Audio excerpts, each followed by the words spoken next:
from University of Delhi. I did Okay. business economics honors, and after that I worked with two startups. So first one was an e-commerce startup, and yeah, there I was doing digital marketing, and then moved to strategy, product strategy.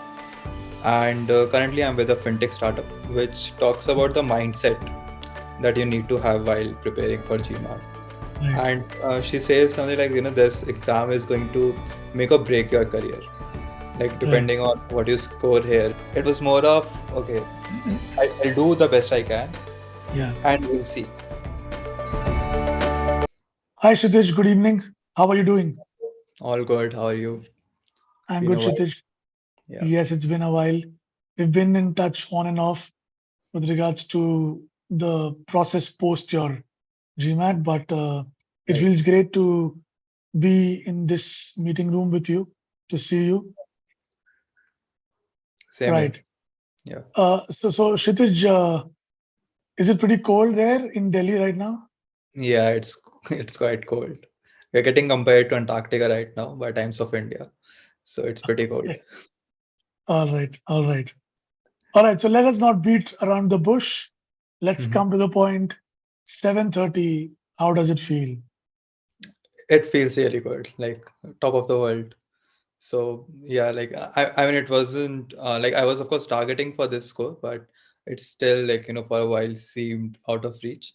But Right. finally getting close to it and achieving it, like feels really amazing. I'm sure. I'm sure.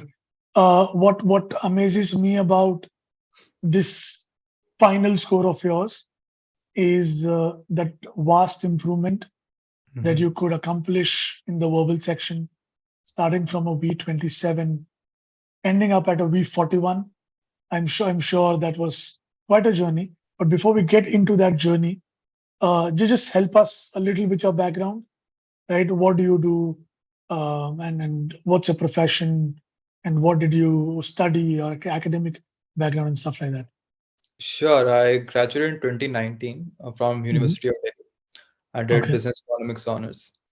And after that, I worked with two startups. So first one was an e-commerce startup, and yeah, there I was doing digital marketing, and then moved to strategy, product strategy.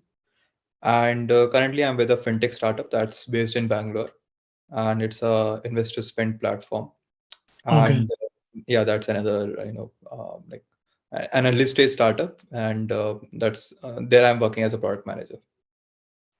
Okay. So you're working as a product manager. So what I know about you and your journey is that you were working full time and Right, also devoting a lot of time to your prep consistently throughout your GMAT journey, right? right, yeah, So yeah. I think this interview is certainly going to help a lot of GMAT aspirants like you. I Uh, hope. yes, I'm sure it will, because there are many students out there who are skeptical about how they would manage their work commitments, their family commitments, and Mhm. their GMAT prep commitments. And I think you're certainly going to be an epitome for them, someone to look up to after once we end this interview, by the end of this interview. So, um, so I'm sure before you enrolled yourself with us, you must have gone through certain articles or certain websites trying to understand more about how GMAT works, right? So just take me through that little journey before you enrolled with e-GMAT. Sure. So, like, I had some idea about GMAT because I Mhm. had given an attempt few years ago. That was 5, 6 years ago. But like a lot has changed. Even the format of GMAT changed quite a bit. And so yeah, that score was expiring, so that's why I decided to reattempt. And Mhm. I gave a mock test. I think it was GMAT's mock test itself, the official one, and Right. I got a certain score. And after that, I went through different platforms. So I came across e-GMAT through a friend who had Mhm. also taken these classes, and she got a 750, and she is in NYU now, and so she Oh, recommended. nice. Yeah. And then at my level also, I did quite a bit of R&D. I went through a lot of YouTube videos, and I like through GMAT Club reviews, there were quite insightful. And then, Right. of course, I signed up and went through the free resources and got on a call with one of the consultants at e-GMAT who walked me through my mock test that I had given Right. on e-GMAT, one of the Sigma X mocks, right? And Right. yeah, after that, once I was pretty convinced that okay, this structure looks good to me. I mean, I'll be able to, follow that at my own pace Right. while my full-time job. And at the same time, like the when I got to know that that there's at a personal level of strategic approach is also something that you guys provide. Right. So I mean, and that was the main selling point for me. All right. I remember the first time we got in touch was in the month of September, right? And uh, I remember you writing to me that you were facing some timing issues with number properties. We started with a number properties improvement plan, and I thought you would get back to me soon. You did get back to me within a month, and I was surprised to see that you were already done with your entire quant course. You were done with your cementing for quants, and you had breezed through the cementing stage, which is a rarity. Okay, Okay. I've been a Mhm. strategic expert for a very long time, and it's a rare thing to breeze through the cementing stages. So was quant always a strong point, a strength of yours? Yeah, I mean, like I have always enjoyed at least the elementary maths and the, sort of Right, the wherever we can use basic logic or common sense. So those kind of questions I've always felt comfort with. And yeah, once I understood the approach that was there for number properties, I was able to, implement the similar level of approach for rest of the modules.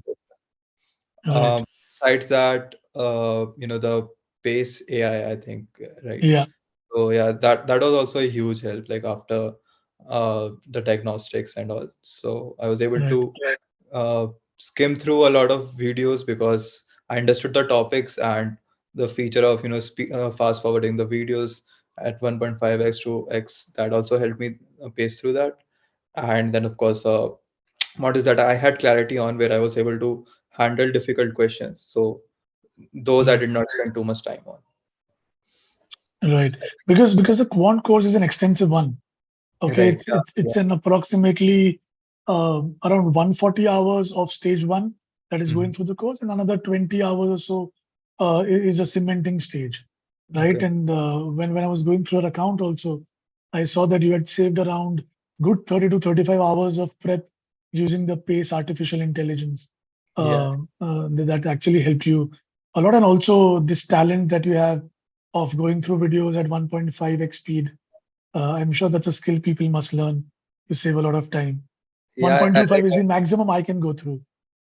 yeah, I think I developed it during college itself when there are some lecturers that you end up always not understanding much in class and you have to Right. come home and prepare for. And of course, like last moment study is always there. So like YouTube videos are always the point of rescue. And cramming Absolutely. up the course was the whole approach. So yeah, developed that during college. So Right. yeah. So I remember you were uh, completely done with the quant course. You were almost partly done with the verbal course, and you wrote an email to me saying that, you know what, Dhruv, I'm going to go and take the test. I told you to not do it, but you still went ahead and gave the test. Yeah, Uh, what was the logic behind it? yeah, so I mean, at that point, I just wanted to, just like it had been a few months that I'd been preparing, and you could say it was a bit of frustration that, hey, like, where am I right now? Even Right. though I had, given a mock test a few days after I'd emailed you, but at that point, I just wanted to, go and give it a go, and Right. say, test the waters and just see where I stand. I Right. was pretty sure that I'll end up reattempting, Mhm. but just wanted to give it anyway. Right. Because at that moment, I was a little. skeptical about certain things because I had created an image of Kshitij, who's a very diligent kind of a guy. And this is the first time he's not listening to my advice, going ahead, giving the test. And I did see your mock score right before you took the test. It was similar to what you scored on the test, right? Because Yeah, we usually tell our students that Sigma X marks are the closest something can get to the real GMAT, right? And so I understand that this actually made sense that you mm, thought of just testing the waters to just understand where you stood because it had been a while since you last took the GMAT, yeah. 6 years ago, as you mentioned, right? But I'm sure you still wanted to succeed, didn't you? Of course I did. Like, So was it that disappointing dream that is you didn't? always there. Sorry? So was it disappointing that you couldn't? Yeah, I mean, of course, like, there's that thing in your mind that what if my luck, plays out well? Like, I Right, think you'll agree that luck is a major component ultimately when it comes absolutely. to GMAT. So I did hope that, I'll score something closer to 700 rather Right. than what I finally got, I think 640 it was, right? So Yeah, I yeah, right.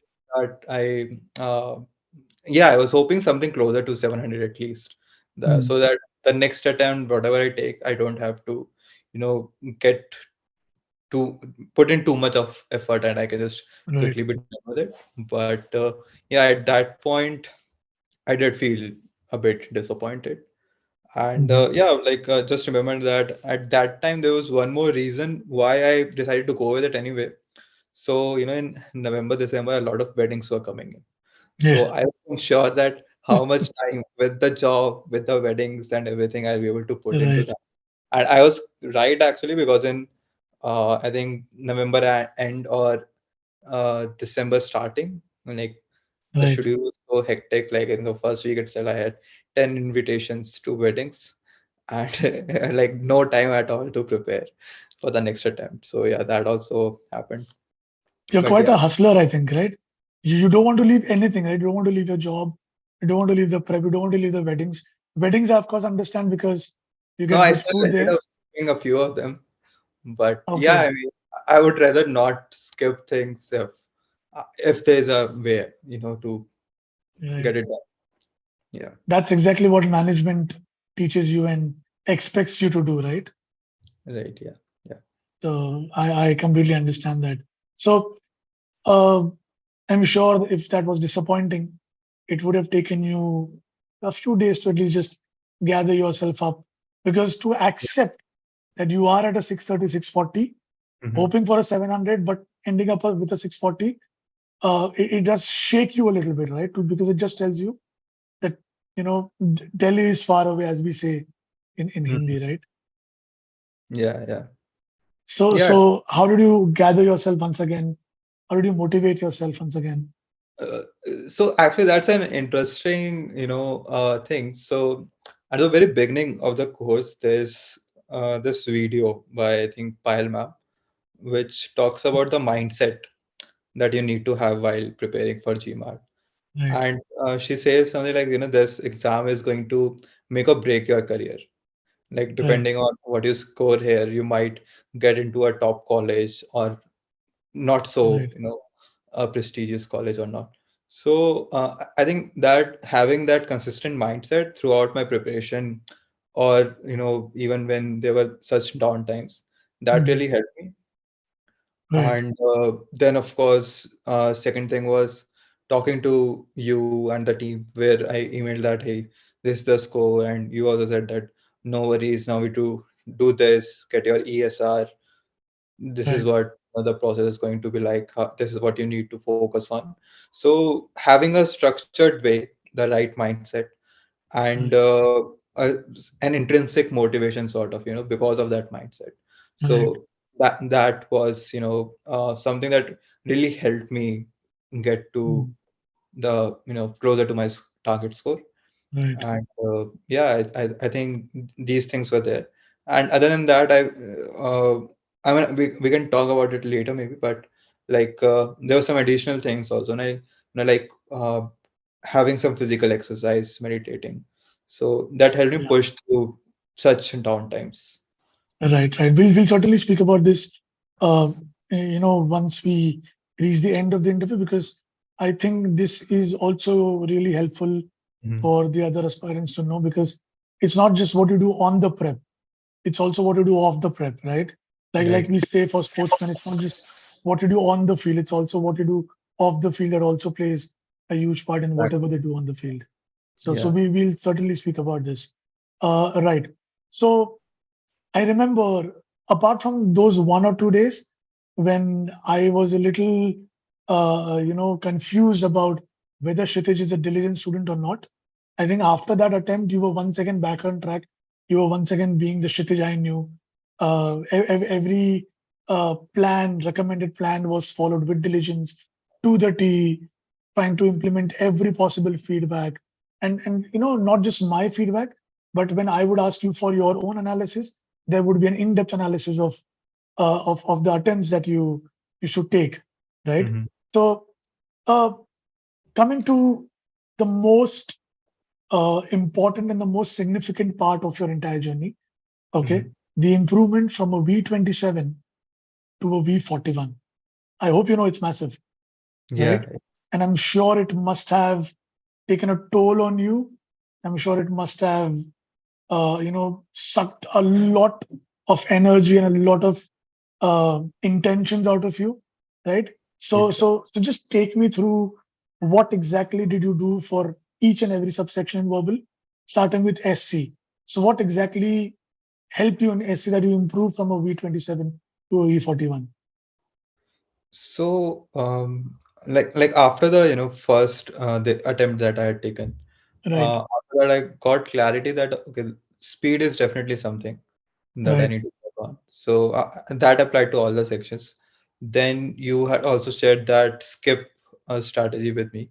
right, That so I started applying that. right, But overall, when it comes to concepts, you know, uh, practicing creating the error log, making the notes, going through them every few days. No, I wasn't able to. Like, I had initially planned that okay, every second day I'll do that, but I was right, doing it barely, once or twice a week. But mm, still, like just revisiting all the concepts, repeatedly. That definitely helped. right, Um, so that was there, but yes, specific to SC, uh, the concepts and the whole pre-thinking concept, right? Where I mean, it's pre-thinking, right? Where like basically sentence evaluation before moving to the options. So right, that strategy was very crucial. right, Whenever it's like you're just reading the sentence, you see an error and just move to the options. So the right. analysis, yeah. Meaning So the analysis. meaning analysis was, I think, the thing that I was earlier skipping in the process. And once I started doing that repeatedly, like for every question, especially the Mm, difficult level questions, right, that really helped me. And finally, right, the error log. Once I had the error log, I made it a point that even if I'm exceeding, my time limit, I have to follow the correct process and right, understand the meaning before moving to the options. right, Even if I end up, guessing through the options, that's fine. I right, need to understand the meaning first. So that right, that became my priority, and I think ultimately once I was able to do it consistently, I was able to right, build up the accuracy as well as speed in the process. So right, right. that helped. That's that's absolutely true, because sometimes it is important to just be conscious and decide that, you know what, no matter what, I am going to follow the process, because it is important for you to train your mind to an Right. extent where you don't have to consciously decide that you're going Mm. to follow the process. And I think Right. that's exactly what you did, and you saw the results after that. Okay. Mhm. Uh, was pre-thinking in CR also equally helpful? Yeah, exactly. So, I mean, that's why I just got confused in both the things because, in both the scenarios, the process was so important, which I was skipping on earlier.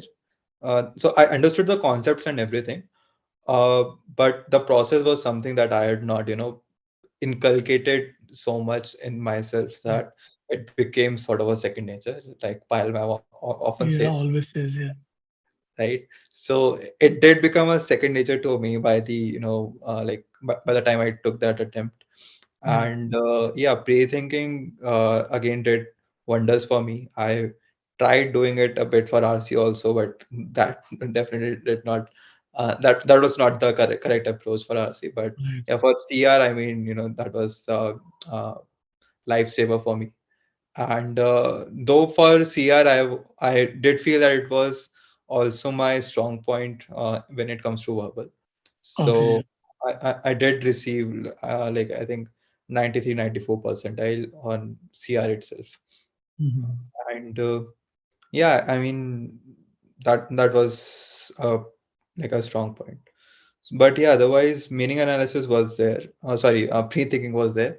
And additionally, with CR, one more thing was there. So there are structures that I sort of identified um, in similar types of questions where, like, Right. suppose there is you know a plan to reach a goal and a mechanism, and the Right. mechanism is missing. So adding the Mhm. mechanism strengthens it, but applying the similar plan and showing results for another scenario will not be working. So Right. these kind of structures, I just created those in my notes, and I just go through Mhm. them again and again. So these kind of detailed note down. So I've never created notes when I was in college or Right. anything, but for GMAT, I think for the first time in my life I properly made notes, and Right. that helped. You were actually also struggling with the timing issues in RC, I think even during the fag end of your prep, right? But I think in the Right. last 1 week or so, uh, there Yeah. was an improvement. So Right. what did you change in your approach that actually helped you improve? Yeah, so there are a couple of things there. So one was, I was trying to get a detailed understanding of the passage from the get-go, which was Right. not the right way. What I eventually switched to doing was I would skim through it. I would read it properly, not Mhm. skip words, but read it fast and Okay. make points of it, and then Okay. revisit it later on if required. Right? So I Right. was still understanding the full flow of the passage, but if Mhm. I was getting stuck somewhere, I would not spend too much time on it. I would just Right. note it down that okay, this part is mentioned in this part. And another point was that making connections. Right. Like okay, when I'm not understanding something and I want to understand it, connecting it to the previous passage or the next passage or the lines around it, that was important. So Right. I was looking at passages or at statements individually, but when I started connecting them, that really helped me from getting to the right percentile for that. Yeah, right. Right. Right. So in quants, what I understood is it was already your strength. Uh, you also found out to use your skill of going through the videos in 1.5x. P.A.C.E.AI also helped you there. For verbal, I think it was sheer hard work, right? Mhm. It was not going to come easy, but your structured approach, your diligence, your faith in what you were doing, your perseverance, I think all of these things added up, right, to push you from a V27 to a V41. So your verbal journey, I'm sure, is pretty inspiring, and this I'm sure would help people. How much of a credit would you give to laying a strong foundation, or going through the course, the stage one of the course with diligence? How much of credit would you give to this particular aspect of your journey?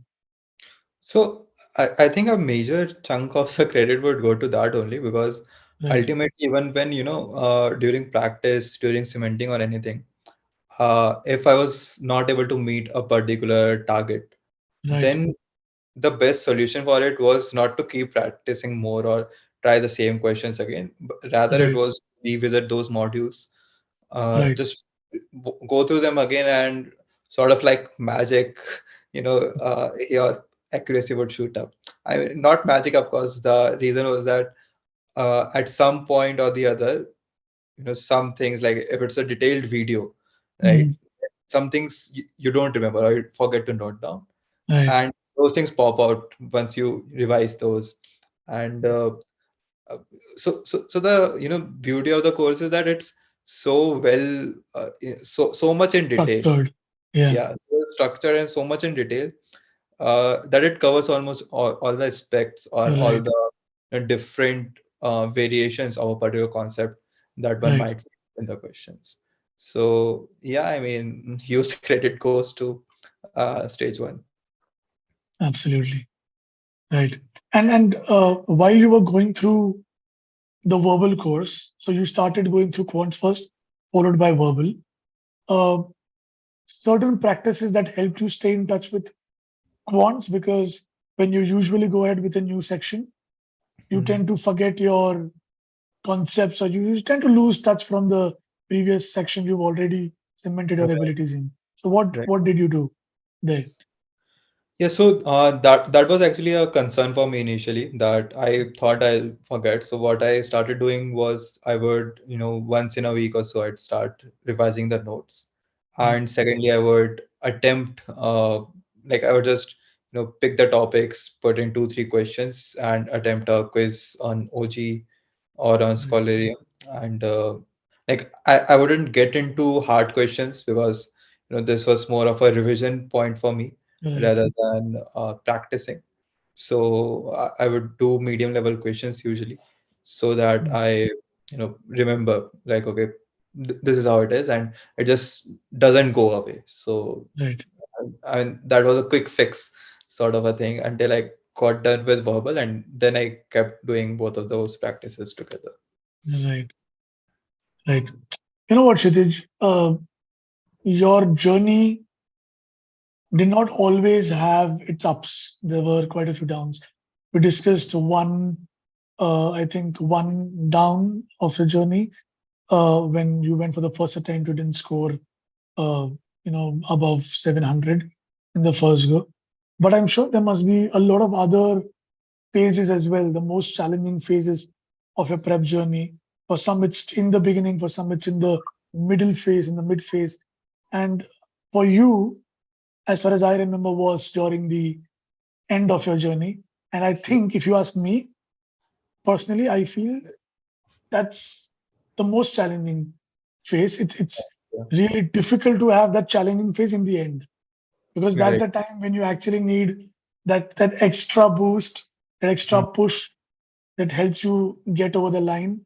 And that's where you actually start losing your stamina, right? right, I know I right. was a part of a journey because you were a part of the last mile push, Mhm. wherein we were literally pushing you, you were pushing yourself. So just take us through that last phase when you felt that, you know what, I'm losing my stamina now. How did you get through it, and how was it that you went from a 720 in the second attempt to a 730? You still improved. That push did Right, work. right. Take us through.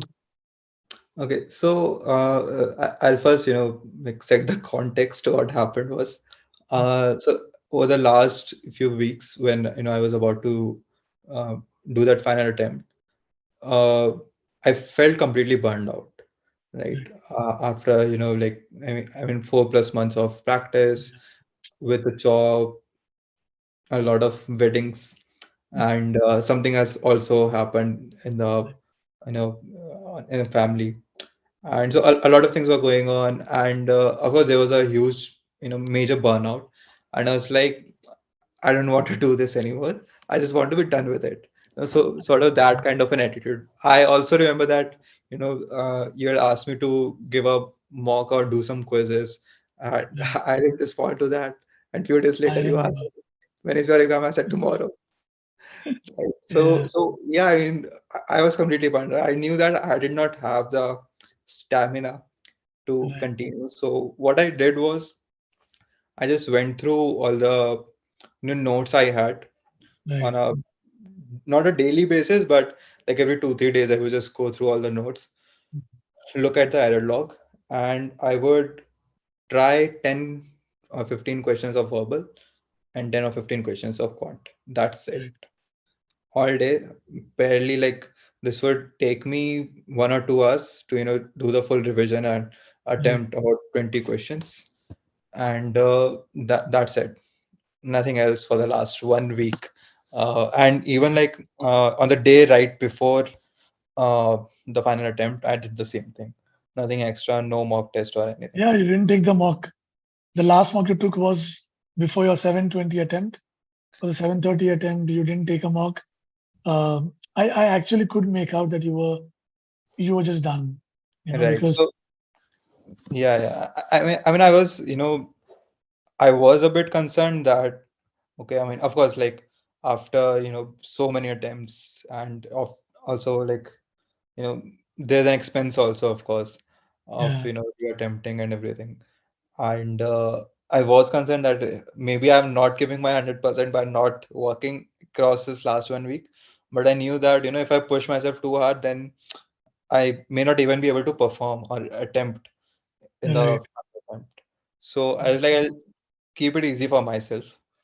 I'll right, keep revising, but I'll not push myself further so that on the exam day I'm like completely burned out. So yeah, I think that was an important point for me.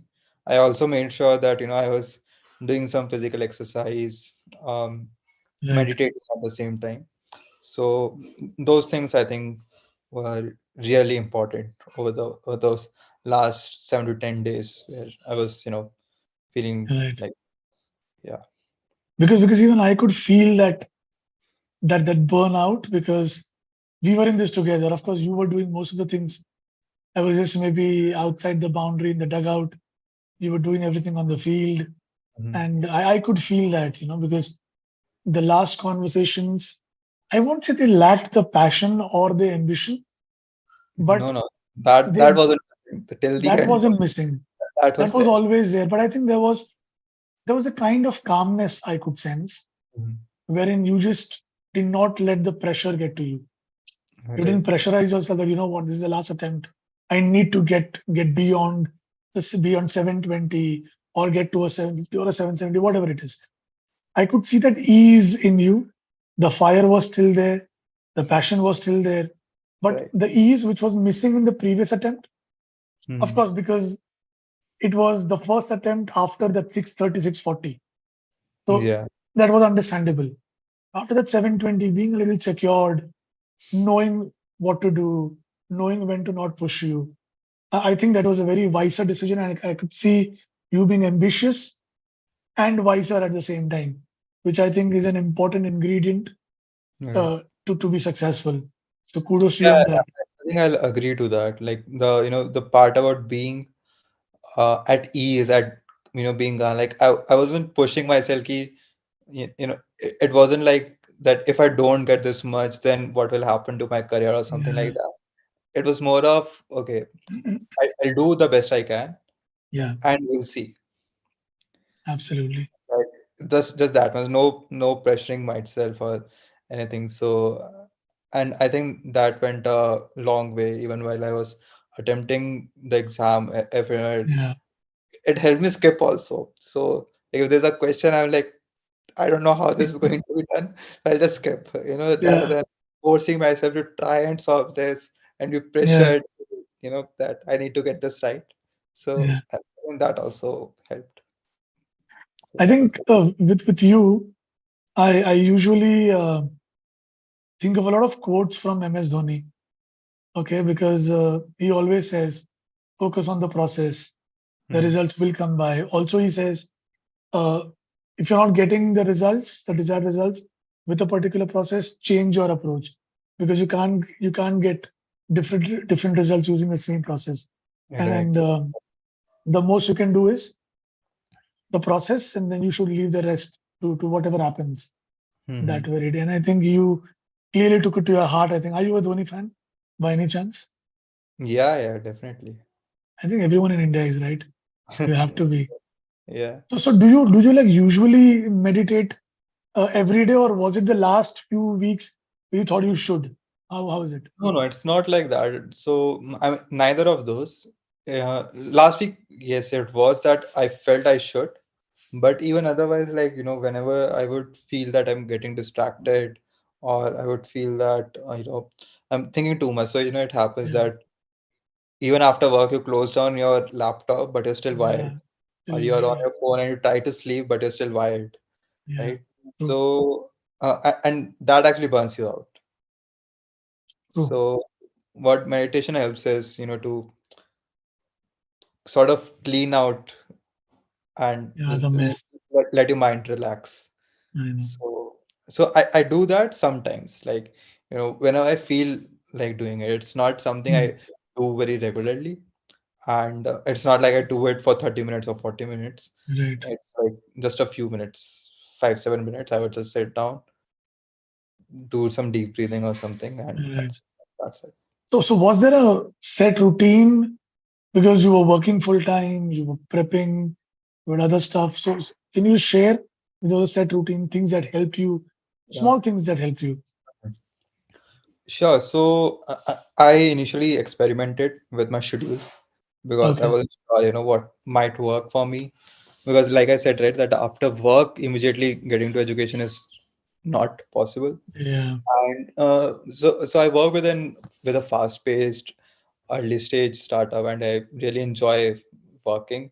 So I end up, I don't have a fixed schedule. I would sometimes even work till 11, 12. So Oh, all of but this was also important to me that I just wanted to get it get a good score so that whenever I apply to a college, I'm able to yeah.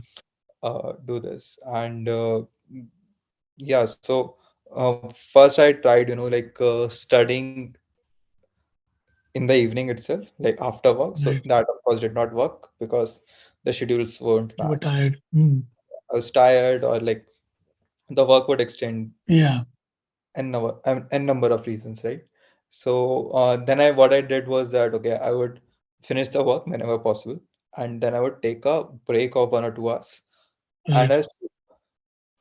so Ah, that okay. mind resets and everything, and I Yeah. feel a bit fresh. So in the initial phase where I pushed through stage 1 and 2 Hmm. before the first attempt, this is what I was doing. So I would sleep a couple of hours and I'll study till the morning, till 6, 7. Then I'll sleep another 3, 4 hours and get to work. That was the Okay. kind, the schedule: sleep, Yeah. work, sleep, study, sleep. So Yeah. so I basically wasn't sleeping, like they say, like sleep 6 to 8 hours a Yeah. At a day. spec. Hmm. I was still doing that, but it wasn't in a At a set. spec. Yeah. Yeah. So like 2, 3 hours in the evening and 3, 4 hours in That's the something morning. new that I've actually heard because I cannot do that and I've never heard someone do that. Yeah, so So like I said, that I was experimenting quite a bit, experimenting. but I'm not sure how healthy it is. So I wouldn't say, whoever watches this video, that Yeah. you experiment with it or not. If you don't feel comfortable, don't do it. Don't do it. Simple as that. It worked for you basically. Yeah, yeah, Right. right. So I mean, if you feel comfortable, go ahead. But yeah, if it gives you discomfort, don't do it. For me, I have, like, a bit of messed up schedule since years. Right. So like I don't have a fixed sleeping schedule anyway. So I'm comfortable with that kind of schedules. But it's So about, experimenting till the time you find out a routine that actually suits you. right, That in right. the initial phase of the prep itself, so that Mhm. you can continue it till the end, right? Right, yes. I also decided not to use coffee for this process. So Wow, that's great. because then it would be like I would start using a lot of coffee. So I Yeah, don't want to rely on that. Yeah, but eventually I switched to a morning schedule where I would wake up early. right, Like then I had to make sure that after work I don't sleep. right. Like I would do anything else, but after work I would, you know, I'd sleep by 10 or 11, Mhm. and after dinner, and I would wake up early morning and study before work, and then Yeah, again like small nap before work to feel fresh again, and then get to work. yeah. Because I would receive a lot of your emails early in the morning. Yeah, yeah, that would happen. I think around 4 or Yeah, 5 you would receive my yeah. emails. Yeah, To wonder what is this guy doing? He's either in the US or God knows what is up with him. But whatever yeah, it is working for him. So let him be.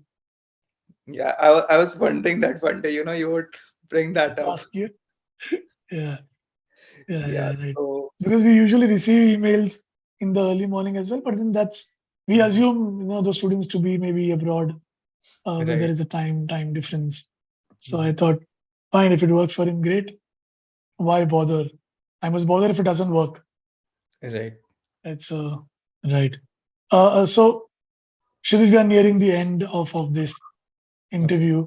I'm sure your family must have played its own part, its own role in Yes. helping you. So just a bit about that, if you can share.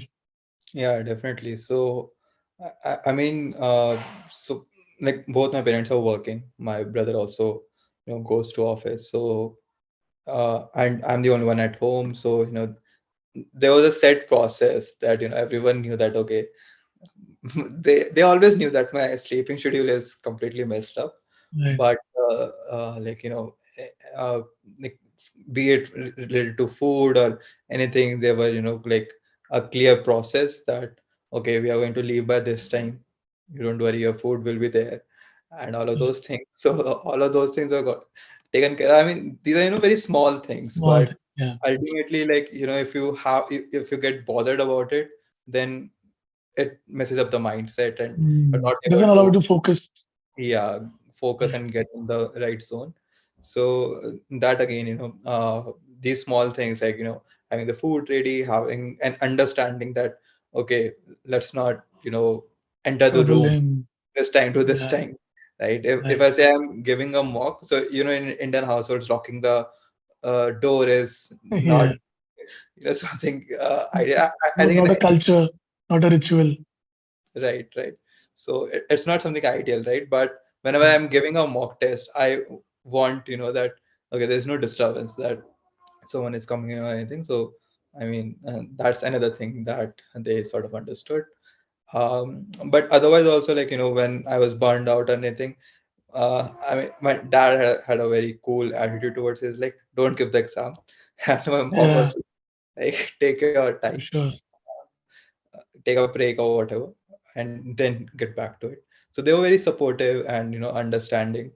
So and that helped me also maintaining that mindset, that calmness that you mentioned Mm, around the end, that okay, I don't need to worry too much, right, even if in this phase I'm not able to do much.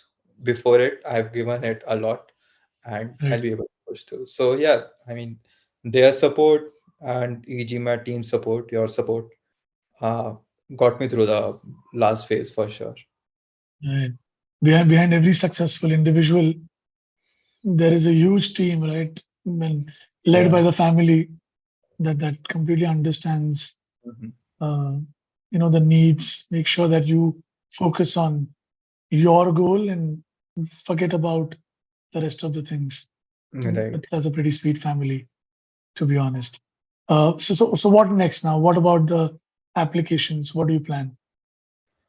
No plans as of now. I mean, honestly, like, I mean, the score is there now. So the reason I gave the exam right now was because my previous score was going to expire this year. Right, So, and I didn't want to apply immediately.